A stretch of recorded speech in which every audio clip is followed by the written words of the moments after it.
Hello guys, আসসালামু আলাইকুম। আশা করি সবাই ভালো আছেন। আলহামদুলিল্লাহ আমিও ভালো আছি, আপনাদের দোয়া আর ভালোবাসা।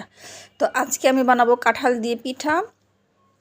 তো দেখতে থাকুন কিভাবে বানাই। তো এখানে আমি একটু ক্ষীর করে নিয়েছি, মানে চালের গুঁড়ো আর চিনি দিয়ে একটু পানি দিয়ে জাল করে নিয়েছি এর মতো। তো এখানে আমি এক এক দিয়ে দেবো চালের গুঁড়া, চিনি আর দিব কাঁঠাল। কাঁঠালটা দিতেই হবে, কারণ যেহেতু কাঁঠাল দিয়ে পিঠা বানাবো, তো আমি কাঁঠালটা পেস্ট করে রেখেছি। এখানে আমি ভালো করে গুঁড়িগুলা মেখে নিব। ওটা মেখে মেখে আঠা করতে হবে, তা না হলে পিঠা হবে না। তো আমি ভালো করে মেখে আমি আঠালো করে নিব। একদম মাখাতে হবে, ইচ্ছে মতো মাখাতে হবে। তো দেখেন মাখাতে মাখাতে আমার গুঁড়িগুলা একদম আঠালো আঠালো হয়ে গেছে। এটা আরও আঠালো হবে। তাই এখন আমি পানি দিয়ে ঘন্টাখানেক রেখে দিব।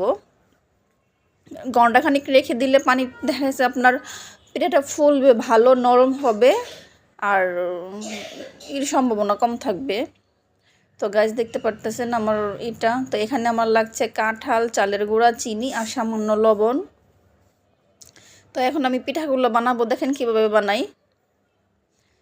তো এটা সেম তেলের পিঠার মতো। তো আমি ছোটো ছোটো করে বানাবো, আপনারা চাইলে বড় করতে পারেন, আবার দেখেছি অনেকে গুলগুলার মতো বানাতে পারেন। তো আমি এখন বানাবো মানে তেলের পিঠার মতো। তো সাইজে একটু ছোট, মানে পিঠা বাজতেছি কি গ্রান বাইরেতেছে আল্লাহ, মানে মনে হচ্ছে একদম নতুন কোনো কিছু।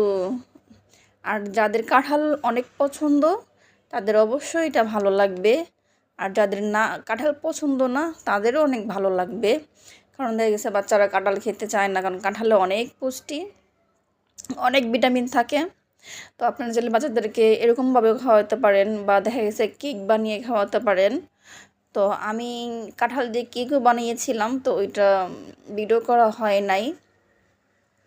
তো আপনারা সেম কেক যেরকম বানান ওরকমভাবে বানাতে পারেন। দেখেন আমার পিঠাগুলা কি ফুলতেছিল, আর অনেক নরম আর সফট হয় পিঠাগুলা। তো গাইস দেখেন আমি পিঠা বানিয়েছি, অনেকগুলো পিঠা বানিয়েছি, একদম ছোট ছোট সবগুলো পিঠা ফুলছে, একদম ভালো মতন ফুলছে।